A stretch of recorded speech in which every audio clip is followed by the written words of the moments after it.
The battlefields for this game are Zon Warrens for George, who is playing Kaisa, Daughter of the Void, and Obelisk of Power for Yi, who is playing Master Yi, Wuju Bladesman. George wins the die roll and chooses to go first. George will get started by channeling 2, forgetting to channel an extra for Obelisk of Power, and then he'll draw for turn. Even though Obelisk of Power is a mandatory effect, after a long deliberation with the judges, they will rule that he does not get the extra rune because he did not take it before he drew for turn. Next, he'll exhaust 2 runes to play a Ravenbloom student into his base exhausted, and with nothing else to do, he'll pass the turn. Yi will get things started by channeling 4 extremely shiny runes, and then he'll draw for turn. Next, he'll exhaust 2 runes to slowly and methodically play a Stalwart Poro into his base exhausted, and with nothing else to do, he'll pass the turn. George will channel 2, and then he'll draw for turn. He'll get started by moving his Ravenbloom student into Zon Warrens, and with no response from Yi, he will conquer it, scoring him his first point, and having him discard a card and draw a card due to the effect of Zon Warrens. He'll follow this up by exhausting 1 rune to play a Stupefy on Yi's Stalwart Poro, just to draw a card. Turns out the Stupefy wasn't just to draw a card, because this will also trigger the Legion ability of the Noxus Hopeful in his hand, allowing him to play it into his base for 2. And with nothing else to do, he'll pass the turn. Yi will channel 2 more blinged out runes, and then he'll draw for turn. He'll then get started by exhausting 2 runes to play Pit Rookie into his base exhausted, using it to buff his Stalwart Poro. Then he'll quickly follow that up by moving the Stalwart Poro into Zon Warrens for a showdown with the Ravenbloom student. George will respond by using his Kaisa's Legend ability and exhausting 1 rune to play a Hextech Ray to kill the Poro. But not keen to see his little Poro shot by a Ray, Yi will respond by exhausting 1 rune and recycling a Calm rune to play Defy, countering the Hextech Ray. And with cards have to resolve to count as played in Riftbound, the Ravenbloom student will not have its might buffed by 1, and the Poro will kill it, allowing Yi to conquer Zon Warrens and score his first point. Everyone misses the fact that Yi should have discarded a card and drew a card for conquering Zon Warrens, but then he will exhaust 1 rune and recycle a Calm rune to play Charm, bringing the Noxus Hopeful into Zon Warrens. Between the buff, the shield 1, and Master Yi giving it +2 might on defense, the Poro will easily dispatch the Noxus Hopeful, and with nothing else to do, Yi will pass the turn. George will channel 2, and then, much like my friends, he will awaken, then draw for turn. He will then get things started by exhausting 4 runes and using his Kaisa's Legend ability to play Void Seeker, targeting the Stalwart Poro. Yi will respond by exhausting 1 rune and playing an on card, buff his Poro by 2 because it was alone. The Void Seeker will still deal 4 damage to the Poro and allow George to draw 1 card. He will then exhaust 1 rune and play a Stupefy, targeting the Poro, and because its might is now dropped to 4 and it has 4 damage assigned to it, this will be lethal and it will die. He will then follow this up by exhausting 2 runes to play a Noxus Hopeful into his base exhausted thanks to its Legion ability, and with nothing else to do, he'll pass the turn. Yi will quickly channel 2 runes and then he'll draw for turn.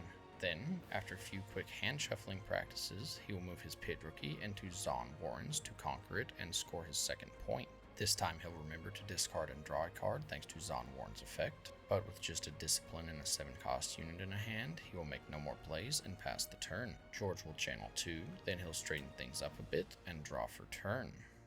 He'll get things started by playing a Hextech Ray, using his leader ability and exhausting 1 rune, and targeting the Pit Rookie to deal 3 damage to it.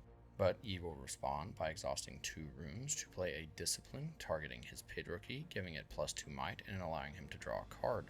George will follow this up by exhausting 1 rune to play a Cleave onto his Noxus Hopeful, giving it Assault 3. He will immediately put the Assault 3 to work by moving his Noxus Hopeful into Zon Warrens for a showdown with the Pit Rookie. With no combat tricks to play, the Pit Rookie will die, George will conquer Zon Warrens, scoring another point, and having him discard a card and draw a card. He will finish up his turn by exhausting 4 runes to play his partner, Kaisa Survivor, into his base exhausted, and then, with nothing else to do, he'll pass the turn. Yi will channel 2 more beautiful foil runes, and then he'll draw for turn.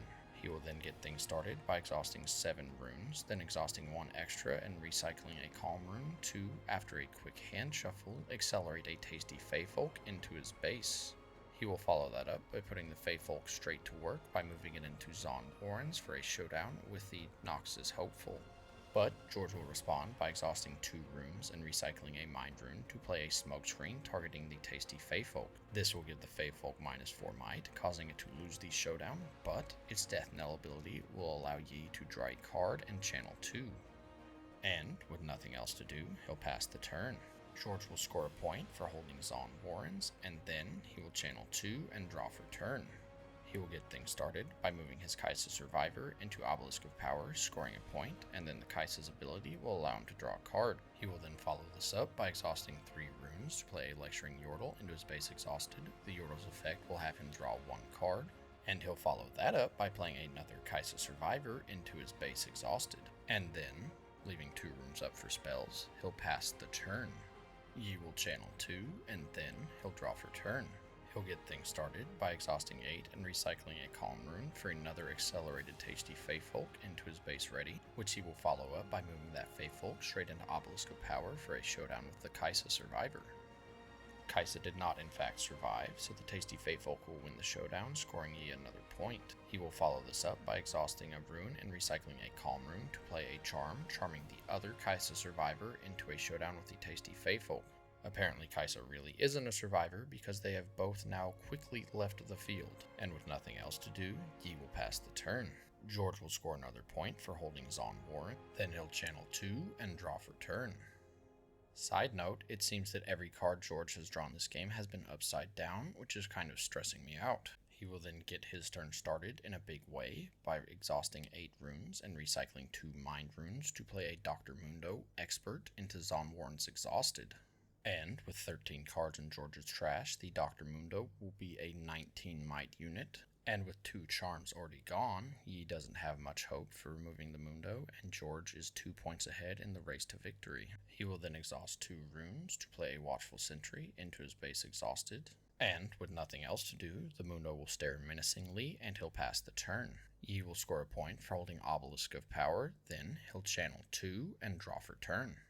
Now it seems I may have spoken a little too soon, because a nice play with that White Flame Protector and the first mate could definitely remove the Mundo in a turn or 2, which he does have the time to possibly pull off. And then, after a quick counting exercise, he will exhaust 7 runes and recycle a body rune to play his partner, Master Yi Honed, into his base ready thanks to its ability. Most likely setting up a big play with the White Flame Protector next turn, he will then pass the turn. George will score another point for holding Zon Warrens, then he'll channel 2. And then after a lengthy discussion with the judge about what I assume is the fact he needed to recycle 3 cards with Mundo at the beginning of his turn, he will then recycle 3. Then, after a 2-minute discussion and another 3 minutes of judge deliberation, George will finally draw for turn. He'll get things started by moving the Watchful Sentry straight into Obelisk of Power to try a taste of the Fey Folk, just so that it will die and it will allow him to draw a card. This will draw him another upside down card, and because another card has been added to his trash, Dr. Mundo will gain 1 might. He will follow this up by moving the Lecturing Yordle into Zon Warrens, trying to fortify it more since he is ahead in the point race. Next, he'll exhaust 2 runes to play a Ravenbloom student into his base exhausted. He will then quickly follow this up by playing a Darius Trifarian into his base. The Darius will ready itself and give itself +2 might because it's the second card that he's played this turn. Being readied in the base was apparently just for show, because George will now pass the turn. He will score a point for holding Obelisk of Power, then he'll channel 2 and draw for turn. Yi will get started by moving the tasty Fey Folk back to his base, which he will follow up by exhausting 3 runes to play a first mate into his base exhausted, using its effect to ready the tasty Fey Folk. Needing to slowly chip away at the massive defenses George has set up at Zon Warrens, Yi will move his tasty Fey Folk into the Zon Warrens for a showdown. The Fey Folk will take out the Yordle that has tank and the Nox is hopeful, and then because of the Fey Folk's Death Knell ability, Yi will draw a card. But I don't think another first mate is exactly what he was hoping to see. Hoping he may be counted by 2s the first time, Yi will recheck the Mundo to see how much might is on it. After reconfirming that it is still absolutely massive, he'll move his Master Yi Honed into Obelisk of Power, but because he's already scored a point there this turn, he will not score another. Trying to establish whatever might he can to the board, he will then exhaust 3 runes to play another first mate, readying the first mate, and then move it into Obelisk of Power alongside the Master Yi Honed. But with no other meaningful plays to make, he'll pass the turn. First things first, George will get started by recycling 3 cards because of Dr. Mundo's ability. Then he'll channel 1. Remember, he needs to score his point for holding Zon Warrens. Then he'll finally draw for turn. He'll get things started by exhausting 3 runes to play Lecturing Yordle into Zon Warrens, allowing him to draw a card. He will follow this up by exhausting 4 runes and recycling a Mind Rune to play a Sprite Mother into Zon Warrens, which will play a 3 Might Sprite token alongside it. And because he seems to have really liked that play, he's going to do it again. The judge will once again help him ready the Sprite token, and knowing all he needs to do is hold that location to win the game, George will slam all the rest of his units in there to make a board of way too much might to count. Then he'll pass the turn. Then after a few minutes of math and hand shuffling, Yi will concede the game. Thanks for watching, hope you enjoyed. If you'd like to see more games from this regional, let me know in the comments below.